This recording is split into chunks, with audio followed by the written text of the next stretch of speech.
Cześć wszystkim!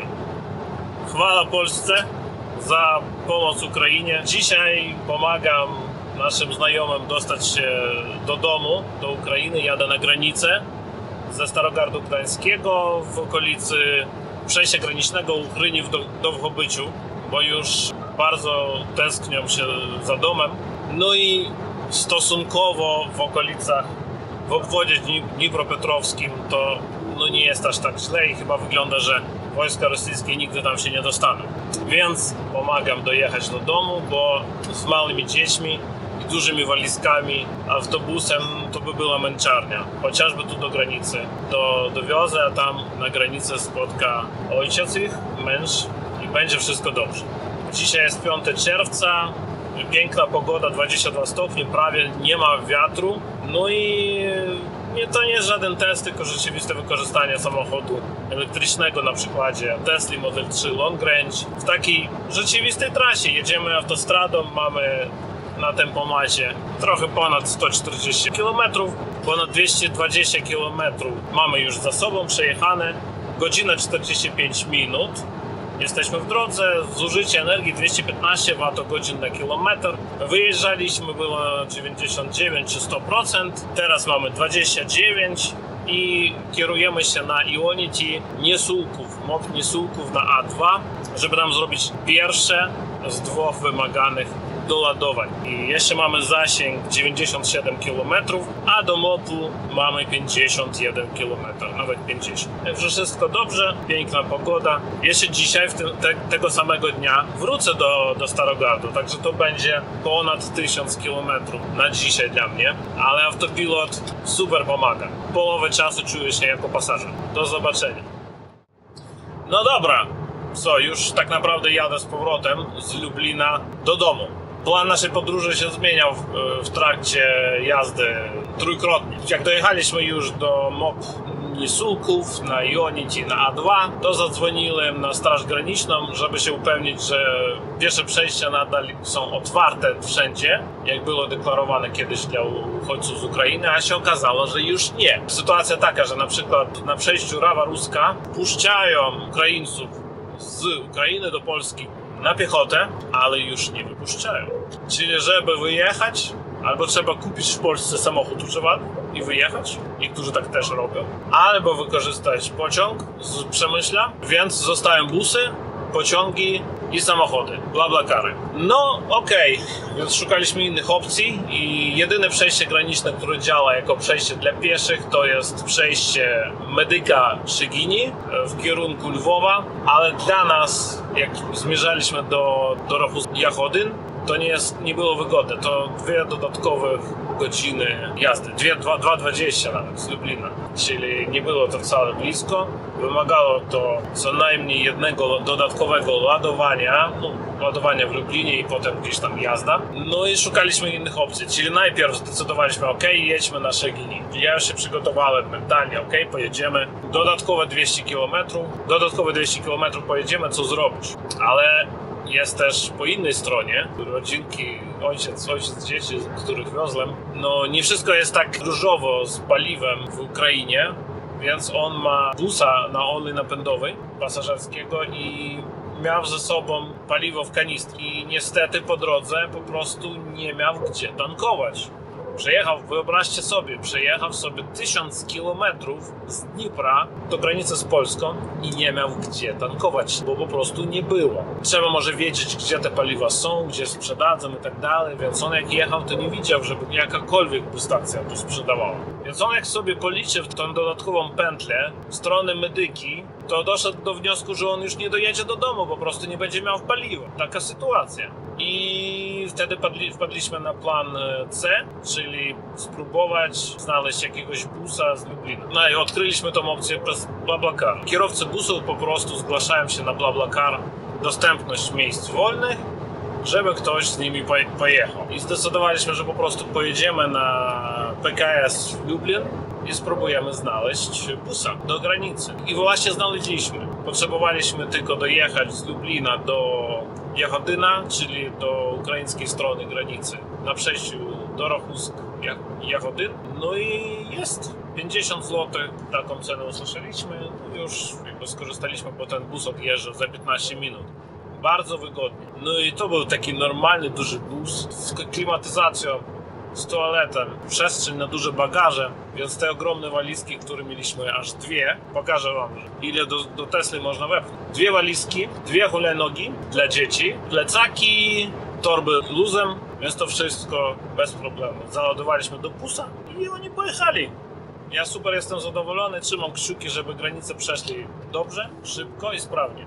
Mam nadzieję, że będę miał update, to was też poinformuję. I dalej miałem plan ładować w Lublinie i w ten sposób zrobiłem. I najlepsza teraz ładowarka w Lublinie to jest PowerDot Lublin w centrum handlowym Leclerc.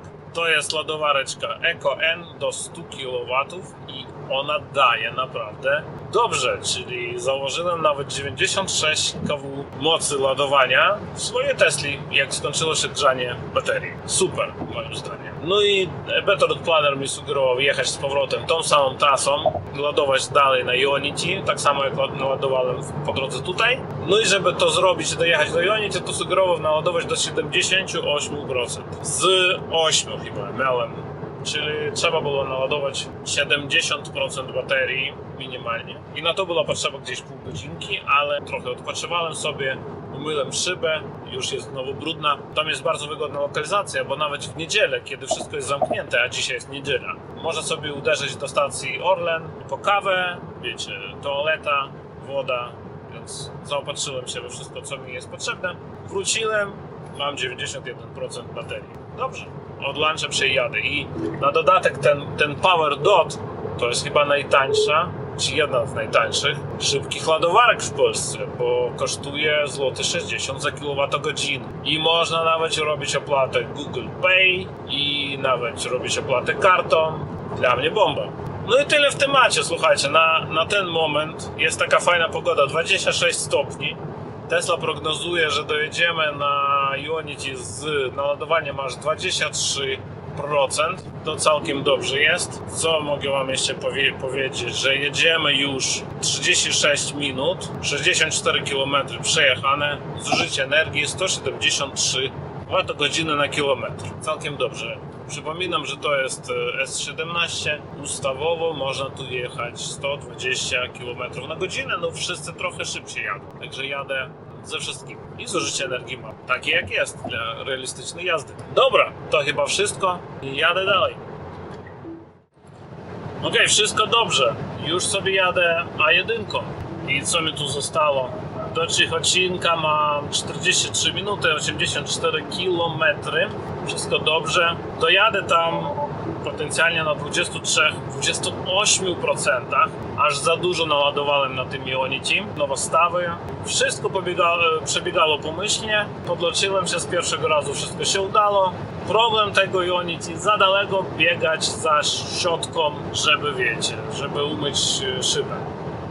To był problem, więc póki pobiegłem za szczotką, umyłem szybę, potem pobiegłem z powrotem do stacji po kawę i już było po prawie 70% naładowania baterii. Wtedy jak przed pójściem na stację już miałem 30% i mi nawigacja Tesla od razu mówiła jechać na Supercharger wersji trzeciej pod Łodzią, Ludźmierz, a Better Planner od razu mówił odjeżdżać na Ionity Kutno.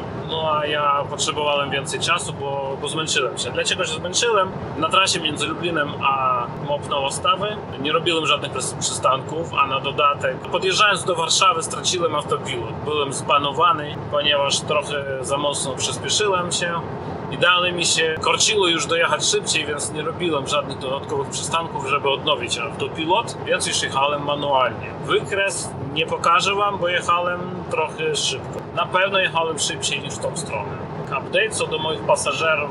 Wszystko fajnie, pomyślnie, w ogóle super przebiegło. Niedziela 5 czerwca okazała się być idealną dla przekroczenia granicy z powrotem do Ukrainy. Po 15 minutach od tego, jak posadziłem ich na bus, już sobie odjechali. Na granicę nie czekali w ogóle na nic. Przejście graniczne przeszli szybko i pomyślnie. Spotkali się z mężem, z ojcem i wyruszyli już sobie odpisali do mnie, że jadą w stronę Sarn. takie jest miasteczko w obwodzie wolyńskim.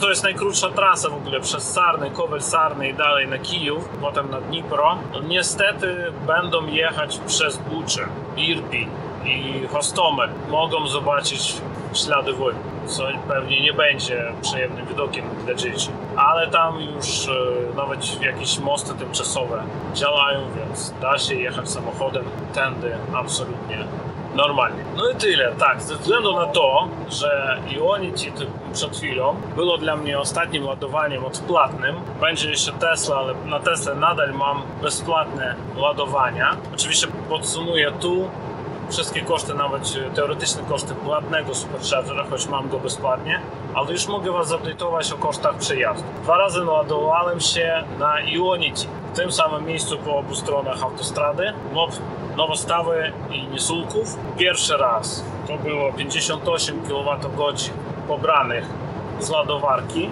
za 74 zł i 53 grosze. Drugie ładowanie pobrałem 41 kWh i 32 za 52 zł i 91 groszy. Tak, a teraz ładowanie w Lublinie na Leclerc. Power Dot. Złote 60 za kWh. Pobrałem 63,07 kWh i za to mi skasowano 102 zł 65 groszy. I to tyle w temacie. Tyle kosztuje taka jazda na wariata w jeden dzień z Pomorza do Lublina i z powrotem. Tu podsumuję wszystkie koszty, nawet koszty na 1 km czy 100 km, komu jak wygodniej. No i chyba dobrze. I wiecie co teraz? Subskrybenci z Ukrainy mi piszą, że wcale z tym zasięgiem nie jest tak źle z Teslą. Dlaczego? Bo w samochód spalinowy, kiedy tylko jedna stacja na całe miasto w wyniku wojny działa i możesz kupić na tej stacji w zawyżonej cenie tylko 10 litrów paliwa, to nawet spalinowy najlepszy samochód ma zbyt mało zasięgu. I na przykład teraz problem, który miał mędrczy ojciec tej rodzinki, to on nie wiedział, czy mu starszy paliwa. Także taki lęk zasięgu w samochodzie spalinowym też istnieje. Ale mamy nadzieję, że Ukraina przetrwa i nigdy wojny nie puści na terytorium Polski. I dlatego Polska tak dumnie wspiera i ja wszystkim Wam za to dziękuję. Dobra, zostało mi 63 km do zjazdu na Ciechocinek. Mam 48%, wszystko super. Opowiem Wam później co i jak z ostatnim ładowaniem. No dobra, co? Ostatni odcinek już po drodze do domu. Godzina mi pozostała 59 minut, 104 km. Ja będę w domu 21-29, czyli tak samo jak Tesla przewidywała na MOP Nowostawek, jak odjeżdżałem stąd. Stałem na Supercharger wersji drugiej w Ciechocinku dłużej, bo jak zawsze tam są S-ki, Tesla Model S z darmowym ładowaniem, które mieszkają tam w Ciechocinku, więc tam zajeżdżają, żeby podładować na tydzień do przodu. Jest takie życie i wtedy mamy zamiast 140 kW mamy jakieś 70, czyli obniżona moc ładowania i to jest normalne, ale za to mamy 4 złącze. Rzadko kiedy zdarza się, żeby tam stać w kolejce, to może 5 minut lub 10 minut, ktoś pisał na forum. Więc pogadałem, mieliśmy fajną pogadankę z panem na Tesla Model S, też wspiera Ukrainę, ma rodzinę, no i bardzo dobrze. Myślę, że zwyciężymy. Zamiast 7 minut stałem 19, co jest więcej niż przewidywało EBRP, bo EBRP pewnie miało optymistyczne założenie, że Supercharger nie będzie zajęty, więc moc będzie wyższa, ale stałem mniej niż Tesla przewidywała. Tesla przewidywała 25 minut, a stałem tylko 19. No, przejazd do domu będzie 10%, teraz mamy 43, czyli oczywiście nie ładowałem do pełna, tylko do jakichś 57 chyba, czy coś około tego procent. I jadę do domu, podsumowanie zrobię potem, później, jak przeanalizuję wszystkie dane, ale ogólnie misja udana, wszystko dobrze, nawet nie jestem zbyt zmęczony. Postaram się jeszcze dzisiaj umyć samochód. Kolega powiedział, pewnie zabiłeś wszystkich much w Polsce. Samochód naprawdę strasznie wygląda. Umyłem szybę i znowu szyba jest okropnie brudna. I jadę tutaj, nie wiem, 20 minut? Czy coś około tego. Więc latem podróże są wyzwaniem dla czystości szyby i samochodu z przodu. Dobra, co? Do zobaczenia.